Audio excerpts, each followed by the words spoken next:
옛날에 TV 광고 중에 이런 광고가 있었습니다. 공익 광고였는데요. 코미디언 이주일 씨가 나와서 이렇게 말을 하죠. 담배 맛있습니까? 그거 독약입니다. 아시는 분 있나요? 도경 선생님 모르세요? 예. 손절을. 예. 예. 당시 이주일 씨가 이렇게 폐암으로 담배를 많이 펴서 그 폐암으로 고생하고 있었고 그 일로 경각심을 가지고 그 암투병하면서 찍은 광고입니다. 그러니까 그 말에 굉장히 큰 힘이 있었어요. 다른 사람도 아니고 담배로 폐암에 걸려서 고생하고 힘들어하는 그 당사자가 직접 담배가 독약이다 말하는 것은 굉장히 큰 사람들에게 경각심을 심어줄 만한 그런 광고이지 않았나 하는 생각을 가져봅니다. 또 개그맨이니까 평소 이렇게 우스꽝스러운 그런 개그를 많이 하다가 갑자기 진지해지면 한없이 이렇게 진지해 보이잖아요. 예. 그런 효과도 있었고요. 누군가 말을 할 때 어떤 사람이 말하느냐에 따라서 그 말의 힘이 달라지기도 하죠. 여러분 어떤 말을 들을 때 그 말이 나에게 힘이 되느냐 그렇지 않느냐 그거는 그 말하는 사람이 어떤 사람인가에 달려 있습니다. 그 말을 할 만한 사람인지 그리고 그 말을 할 만한 사람이 아닌지에 따라서 우리는 가려 듣기 마련이죠. 만약에 내가 봤을 때 아무리 생각해도 저 사람이 할 말은 아닌 것 같은데 하면은 네가 뭔데 이래라 저래라 하느냐 그렇게 대답이 나갔죠. 우리는 본능적으로 알았습니다. 저 사람은 저 말을 할 자격이 있다 없다 말이죠. 그래서 저 같은 사람은 굉장히 부담스럽습니다. 정말 하나님의 은혜와 긍휼로 하고 있는 거지 정말 말의 무게를 생각하면 그렇죠. 여러분 유언을 한번 생각해 볼까요? 유언 여러분의 부모님이 언젠가 하나님의 분을 받아서 돌아가신다. 여러분 불러 세워놓고 어떤 말을 하실 거 아니에요. 너 지금까지 교회 대충 나갔는데 마지막에 꼬박꼬박 나가. 그래도 안 들을 사람은 없겠지. 그렇죠? 네. 그만큼 유언이 힘이 있는 것은 죽기 직전에 하는 말이기 때문에 다시 말해서 그 말에 목숨을 걸었기 때문에 목숨값이 달려있는 말이기 때문에 우리는 주의를 집중해서 그 말을 듣는 법입니다. 오늘 본문에 등장하는 예수님의 외침도 그렇습니다. 예수님께서 37절 말씀 보시니까 어떻게 하고 계시죠? 명절 끝날 곧 큰 날에 예수께서 서서 외쳐 이르시되 누구든지 목마르거든 내게로 와서 마시라. 나를 믿는 자는 성경의 이름과 같이 그 배에서 생수의 강이 흘러나오리라 하시니. 제가 오늘 이 장 불렀잖아요. 예수님께서 서서 외치셨다고 되어 있어요. 여러분 서서 외친다는 것은 그 말에 좀 더 무게를 실어주는 행동이죠. 중요한 말이니까 서서 하는 겁니다. 그리고 명절 끝날 곧 큰 날이라고 되어 있어요. 어떤 명절인가 하면은 그 맥락을 살펴보시면 초막절입니다. 초막절에 그 한 주 동안 초막절 행사를 해요. 어떤 행사를 하는가 하면은 제사장 무리들 그 이스라엘 그 회중들이 실로암가로 가가지고 물을 길러옵니다. 매일. 그래서 그 물을 길어와서 제단에 이렇게 붓는 거예요. 부으면서 제사장이 어떤 멘트를 하는가. 이거는 성경에 나와 있는 말은 아니고 유대인들이 구전으로 내려오는 그런 내용들을 적어둔 미시나에서 이렇게 설명합니다. 너희가 기쁨으로 구원의 우물들에서 물을 기르리로다. 너희가 기쁨으로 구원의 우물들에서 물을 기르리로다. 그 우물물은 우리 가운데 구원을 주는 우리에게 기쁨을 만드는 그런 생명의 물이라는 것을 밝혀주는 그런 말이죠. 여러분 그 마지막 날에는 우물을 길어오지 않습니다. 그날 예수님께서 서서 외치시는 거예요. 누구든지 목마르거든 내게로 와서 마시라. 그럼 그 말의 의미는 분명히죠. 예수님께서 우리 가운데 기쁨을 주는 그 구원의 물이시다. 우리가 예전에 살펴봤던 요한복음 4장의 사마리아 여인과의 대화에서 본인이 생수를 주는 존재다. 그 생수란 곧 여러분 알다시피 우리에게 가운데 영생을 주시는 그런 구원의 물이라는 것을 우리는 알고 있습니다. 여러분 예수님께서 이 말씀을 하실 때 서서 외치셨어요. 이 명절 중요한 날에 이거 외치십니다. 우리가 또 주목해 볼 만한 표현은 뭐냐면은 1절 말씀이에요. 1절 말씀 볼까요? 1절 말씀 보시면은 예수님께서 지금 어떤 분위기 속에서 이런 말씀하신가 볼까요? 그 후에 예수께서 갈릴리에서 다니시고 유대에서 다니려 아니하심은 유대인들이 죽이려 함이로라. 그래서 초막절이 가까우는데 형제들 말죠. 왜 유대로 안 갑니까? 가면은 죽는데. 그래서 예수님께서 지금 버티고 계시는데 초막절에 이르러서 유대로 가십니다. 그리고 서서 남들 다 보는 자리에서 큰 소리로 외치시는 거예요. 나 여기 있다, 나 잡아가라. 그것처럼 들리지 않나요? 예수님께서 지금 이 선언에 목숨을 거셨다는 거예요. 그 말은 그만큼 우리가 대충 흘려들은 말이 아니라 그만큼 예수님께서 목숨 걸 만한 가치를 두시고 우리가 주시고자 하시는 구원이라는 것을 명심해야 됩니다. 그래서 우리는 예수님의 말씀에 귀를 기울여야 되는 거죠. 그런데 이 예수님으로 인해서 그 자리에 시비가 생깁니다. 41절부터의 말씀 보시면 이렇게 되어 있습니다. 40절부터 볼까요? 40절. 이 말씀을 들은 무리 중에서 어떤 사람은 이 사람이 참으로 그 선지자라 하며 어떤 사람은 그리스도라 하며 어떤 이들은 그리스도가 어찌 갈릴리에서 나오겠느냐. 성경에 이르기를 그리스도는 다윗의 씨로 또 다윗이 살던 바을 베들레헴에서 나오리라 하지 아니하였느냐 하며 예수로 말미암아 무리 중에서 쟁론이 되니. 쟁론이 되었다는 것은 찢어졌다는 뜻이에요. 원문상. 그러니까 분열이 된 거죠. 예수님 때문에 그 자리가 나뉜 겁니다. 여러분, 지금 예수님께서 그 자리에서 이렇게 목숨을 거시고 선포하시니까 사람들이 그 선지자다. 여러분, 그 선지자란 어떤 그 의미죠? 여러분, 이건 좀 상식적으로 알고 계셔야 돼요. 이 그 선지자라는 것은 우리가 그냥 단순한 선지자가 아니라 앞에 그가 붙는 거잖아요. 정관사가 붙는 거잖아요. 그냥 선지자가 아니에요. 중요한 선지자입니다. 모세 오경에서 우리 그 설명을 보면은 모세가 이제 가야 돼요. 그러면서 너희 가운데 나와 같은 선지 하나를 세울 것이다 라고 말씀하세요. 그러면서 이제 모세의 일을 대신하는 선지자가 생기는 겁니다. 그러니까 모세는 어떤 일을 했죠? 하늘에서 만나를 내리고, 그렇죠? 반석에서 물을 내고. 예수님과 비슷해요. 오병이요. 내가 생명의 불이다. 그런 모세와 같은 선지자를 말하는 거죠. 특별한 선지자를 말하는 겁니다. 어떤 사람은 그리스도라 했다. 그리스도는 메시아죠. 메시아. 헬라어로 그리스도고 히브리어는 메시아입니다. 그러니까 다윗의 후손으로 이어지는 그 하나님의 약속 안에 있는 중요한 왕의 역할을 하는 인물을 바로 이 그리스도라고 하는 겁니다. 근데 이건 불가능하다. 그리스도는 갈릴리에서 나올 수 없다. 출신을 가지고 지금 얘기하고 있고요. 다윗의 씨다. 다윗이 살던 마을 베들레헴에서 나와야 된다라고 지금 말하고 있다는 겁니다. 여러분, 이들의 말은 지극히 성경적이에요. 지금 이들은 성경을 근거로 해서 예수님은 그리스도일 수가 없어. 메시아일 수가 없어. 그 선지자일 수 없어라는 것을 성경을 근거로 갖다 대면서 예수님이 그렇게 될 수 없는 이유에 대해서 지금 따박따박 따지고 있는 거예요. 누구랑 비슷하죠? 성경 근거로 옳은 말만 하는 사람들. 예. 여러분, 근데요, 지금 이 사람들이 지금 출신지를 가지고 지적을 하는데요. 안타까운 사실은 뭐냐? 이들은 성경은 아주 잘 봤어요. 그런데 그 대상은 정확히 살피지 않았다는 겁니다. 여러분, 예수님이 갈릴리 출신인가요? 성경 예수님 갈릴리 출신이라고 밝히지 않습니다. 성경에서는요, 예수님께서 마태복음 2장 1절에 근거하면은 베들레헴에서 나셨다. 그러면은 베들레헴에 나오셨으니까 다윗의 자손이 맞잖아요. 그렇죠? 근데 이들은 몰라요. 이들은 갈릴리 사람으로 알고 있고요. 오늘 나왔다지만 그 총구석 지금 그렇게 여기는 거예요. 야, 그래도 옥길동 정도에서 나와야지. 야. 지금 그런 말을 하고 계신 겁니다. 대상을 보고 있지 않다는 겁니다. 여러분, 우리 가운데 이런 실수를 하는 경우가 있는가를 잘 살펴야 돼요. 여러분, 그 사람과 관계를 할 때 되게 얄미운 사람도 있어요. 제가 얼마 전에 고 목사님이 저한테 어떤 링크를 하나 보내줬어요. 어떤 유튜브 링크예요. 뭐지? 근데 뭐 너덜트?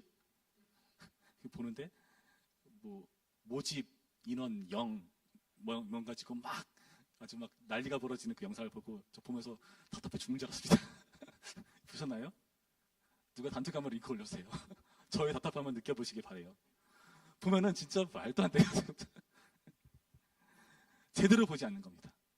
상대방을 제대로 헤아리지도 않고 그저 자기 입장에서 자기의 옳음을 관철시키기 위해서 내가 옳으려면 상대가 틀려야 되잖아요. 그렇죠?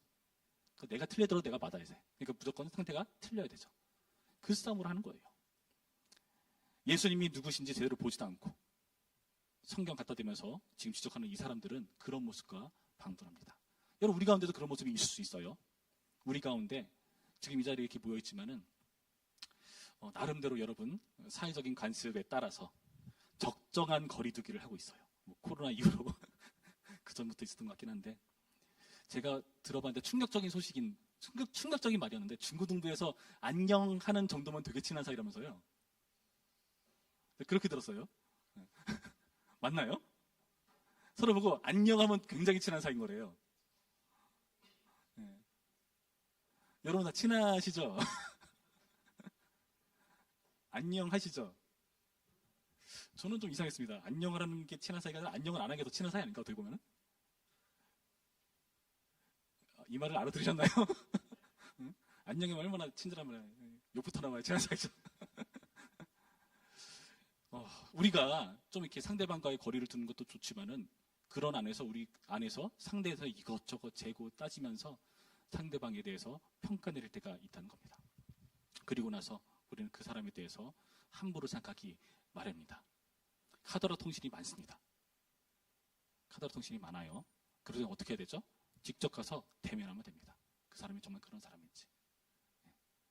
저 교회에서 사역하다 보면 카더라 통신 굉장히 많이 들어요. 그럼 그쪽만 듣지 말고 다른 쪽도 한번 들어봅니다. 그리고 직접 만나보죠. 그러면서 그 사람이 어떤 사람인가를 파악하는 겁니다. 그 사람이 어떤 사정이 있고 어떤 문제가 있고 어떠한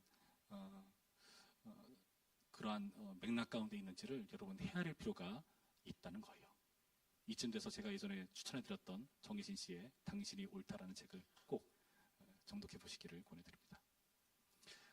우리는 너무나 많이 관계하지 않고 상대방을 재단합니다. 목장 모임 안에서 저는 그런 게 많이 깨져야 된다고 생각해요. 그러니까 어떤 사람들은 그렇게 얘기를 합니다. 상대방에게 너무 관여하지 않는 게 상대방을 존중하는 거라고 얘기를 해요. 그렇게 들리시나요? 그럴싸하죠? 제가 한 말은 아니고 어떤 책에서 그렇게 얘기를 하더라고요. 근데 곰곰이 생각해보죠. 상대방에 관여하는 게 그 사람을 위한 일입니까? 나를 위한 일이죠. 내가 불편하고 귀찮아지기 싫으니까 상관하지 않는 겁니다. 엄밀히 말해서요. 저는 여러분들이 그런 벽을 깼으면 좋겠어요. 상대방이 누군지는 경험해봐야 알아요. 상대방이 어떤 사람인지는 그와 대화를 해봐야 알아요. 제가 신방할 때마다 깜짝깜짝 놀랍니다. 제 예상 밖을 벗어나는 사람이 상당히 많이 있었어요. 만나기 전에는 안 그럴 줄 알았는데 만나보니까 생각보다 신앙적이다. 어떻게 성경 하나도 아닐 것 같이 생겼는데 생각이 있네. 놀랄 때가 있습니다. 반대로 성경 되게 다를 것 같이 생겼는데 보니까 영 그런 데 있고 찔리는 사람들 만나봐야 안다는 거예요. 예수를 만나봐야 그분이 갈리 출신이 아니라 베들레헴 출신이었구나 아는 겁니다. 여러분, 이런 노릇들을 우리가 여기서부터 해나가야 돼요. 니고데모는 이러한 바리새인들에게 지적합니다. 51절 말씀에 뭐라 되어 있죠? 니고데모가 이렇게 말하죠. 우리 율법은 사람의 말을 듣고 그 행한 것을 알기 전에 심판하느냐? 맞는 말이잖아요. 그러더니 뭐라고 대답하죠? 그들이 대답하여 이르되 너도 갈릴리에서 왔느냐? 차보라, 갈릴리에서는 선자가 나지 못하느니라 하였더라. 대화가 아예 안 통하는 겁니다. 확증 편향으로 아주 그냥 상대방을 편가르게 하는 거죠. 여러분, 항상 범주를 잘 나누셔야 돼요. 범주, 카테고리. 미국 같은 데서 전역에서 막 총기 난사사고 막 이런 거 일어나잖아요. 그리고 막 인종차별 문제들이 심각하고 그런데 그럴 때마다 보면은 뭐 그들의 분노가 한편에서는 이해가 돼요. 그죠? 극단적이고 보수적인 사람의 측면에서는 이해가 됩니다. 근데 카테고리를 잘못 묶었어요. 잘못 묶었어요. 흑인이기 때문에, 백인이기 때문에, 황인종이기 때문에 그래서 문제가 아니라 그 사람이 죄인이기 때문에 문제인 거죠. 그 죄가 문제인 거죠. 이런 죄를 지은 거는 어떤 인종이야, 어떠한 데 소속된 사람들이야, 교회 다니는 사람들은 꼭 그래, 교회 안 다니면 꼭 그래. 그런 식으로 우리는 너무나 죄라는 카테고리 안에서 생각해야 되는데, 그 죄와 상관없이 저 사람은 이러이러한 소속이니까 이러이러할 거라고 단정 짓고 그런 실수를 한 경우들이 있다는 것을 우리는 정직하게 알아봐야 한다. 니고데모의 지적은 옳습니다. 여러분, 그런데 감사하게도 이런 과정 속에서 예수님을 인정하는 무리들이 있어요. 갈렸다고 돼 있잖아요. 그렇죠? 갈렸으니까 한쪽에서는 예수님이 그 선자자 맞아, 그 그리스도가 맞아 라고 지지하는 쪽이 있었다는 거죠. 여러분, 무슨 말일까요? 이러한 쟁론이 있는 것 여러분 싫죠? 불편하죠? 이해합니다. 불편합니다. 싫습니다. 귀찮습니다. 괜히 우리의 힘을, 에너지를 거기 소비하는 게 싫고 시간 뺏기는 게 싫고 다 이해를 합니다. 그러나 여러분, 때로는 받아들이셔야 되는 분열입니다. 때로는 인정해야 되는 그런 쟁론입니다. 때로는 여러분이 회피하지 말고 감수해야 되는 시비이기도 해요. 우리 찬이 형제 곧 군대 갈 텐데, 저는 군대 가니까 그런 것처럼 꼭 만나요. 야, 구원이 꼭 예수님한테만 있냐? 그렇게 시비 거시는 고사들이 계세요. 제가 뭐라고 할까요? 오만 가지 생각 다 하면서 어떻게 하면 내가 여기서 지혜롭게 말할 수 있을까? 신앙도 지키면서 저 사람한테 이렇게 찍히지 않으면서 잘할 수 있을까? 오만 가지 생각을 하면서 대답을 하려고 애썼어. 근데 뭐 할 수 없어요. 그분은 그 말을 하는 것 자체가 이미 나를 괴롭히려고 작정을 하는 말이기 때문에 의미가 없죠. 맞닥뜨려야 될 시비가 있습니다. 여러분, 생활하다 보면은 여러분이 있는 직장이나 가정이나 학교나 어디서건 여러분의 신앙에 대해서 시비 거는 목소리가 들려요. 그런 소리를 회피할 수가 없습니다. 여러분, 그때 어떻게 해야 될까요? 때로는 맞닥뜨려야 돼요. 때로는 감수해야 됩니다.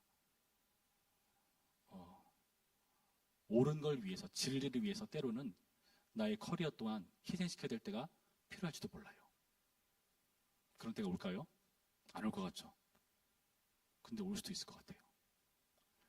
제가 지난주에 교회 한 분 집사님과 이렇게 교제를 나눌 기회가 있었어요. 그분이 되게 물건을 아끼시는 성향이시더라고요. 저랑 잘 맞았어요. 치약을 끝까지 쥐어짜서 쓰시는 스타일. 그렇죠? 집에서는 싫어한대요. 그래서 강요는 안 돼요. 나도 강요 안 하거든. 나도 쥐어짰는데 상대방한테 강요는 안 해. 우리 아내는 일찌감치 치약 딴 걸 이미 꺼내놨어. 나도 끝까지 썼죠. 예. 근데 그걸 그렇게 하시는 이유가 뭐냐면은, 지금은 우리가 이렇게 잘 먹고 잘 살지만은 성경을 읽어보니까 꼭 역사가 반복되더라.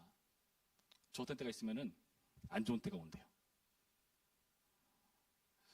성경을 보니까 진짜 하나님의 은혜를 받는 때도 있지만은 그 안에서 타락하고 범죄하고 하나님과 멀어지면은 분명히 하나님께서 사람 막대가 인생 채찍기로 치고 징계하는 때가 오더라고요.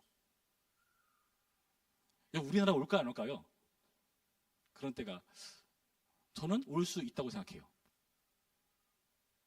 여러분, 이기자 부대가 사라진 거 아십니까?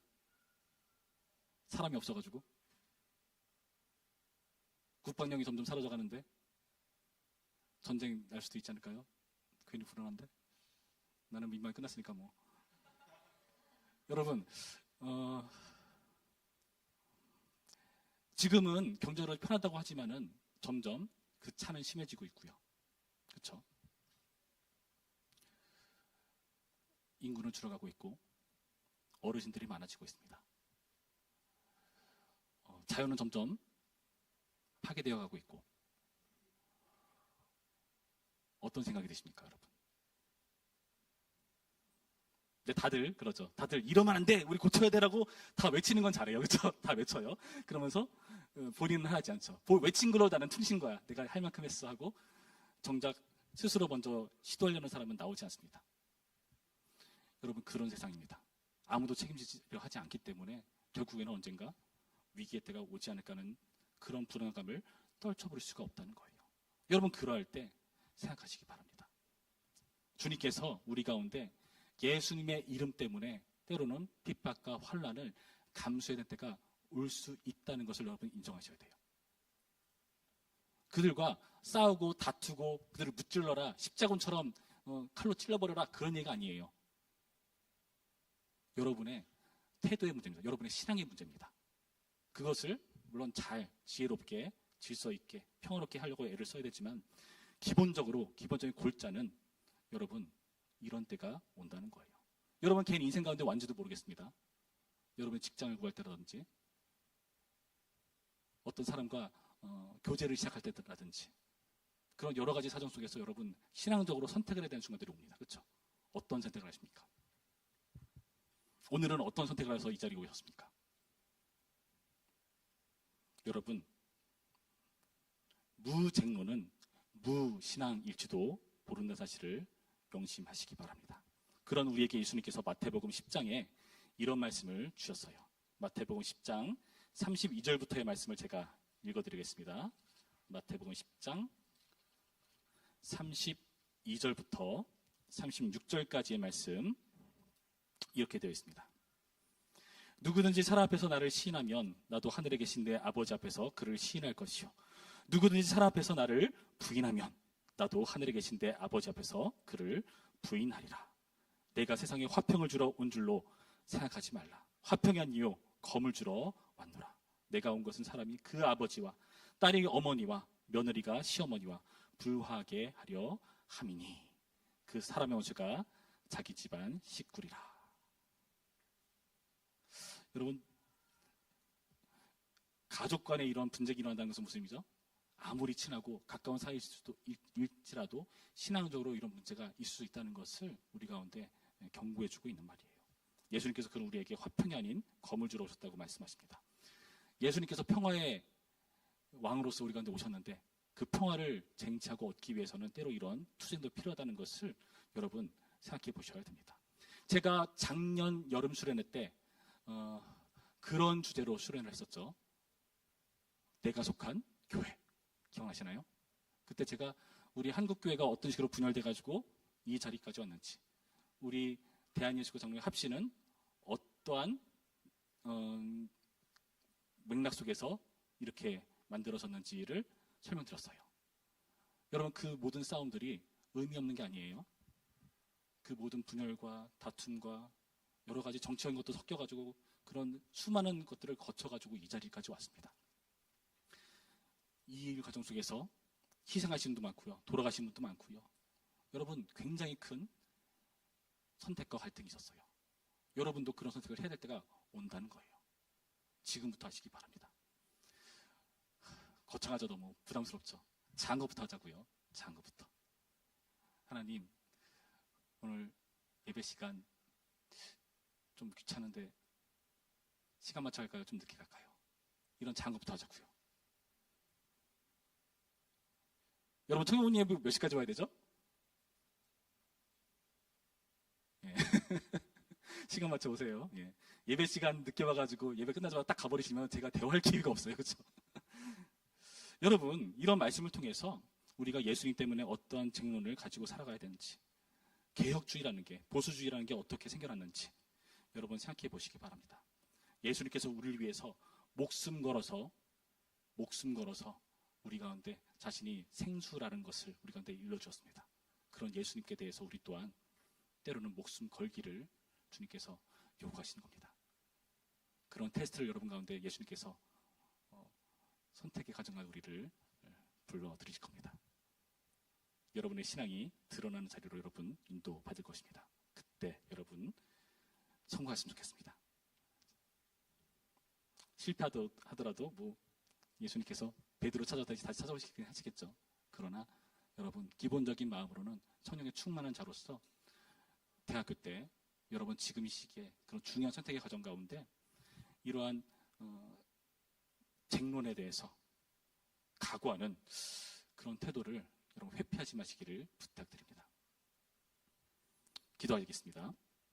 참 좋으신 하나님 감사드립니다. 오늘의 말씀을 통해서 주님께서 우리를 위해서 목숨 걸고 생명을 주셨듯이 우리 또한 그 생명의 일을 위해서 우리 또한 때로는 분쟁을 피할 수 없다는 것을, 이 쟁론을 피할 수 없다는 것을 보여주었습니다. 하나님, 두렵고 떨립니다. 우리 가운데 화평이 아닌 거물을 주셔 오셨다는 예수의 말이 낯설고 불편합니다. 그러나 주님, 지금 이러한 때에 우리가 이 예수의 말씀에 귀 기울인다는 것은 앞으로의 시대를 우리가 예상하며 준비하는 과정인 줄로 믿습니다. 시대가 악해집니다. 그때 우리는 깨어있게 하여 주시옵시고 늘 신앙이 선택하는 우리가 될 수 있도록 인도하여 주시옵시고 그 과정 끝에서 주님의 우리를 목숨 걸고 살리신 십자가의 은혜와 사랑을 새롭게 깨닫는 우리가 될 수 있도록 인도하여 주시옵소서. 감사드리며 예수님의 이름으로 기도했습니다. 아멘.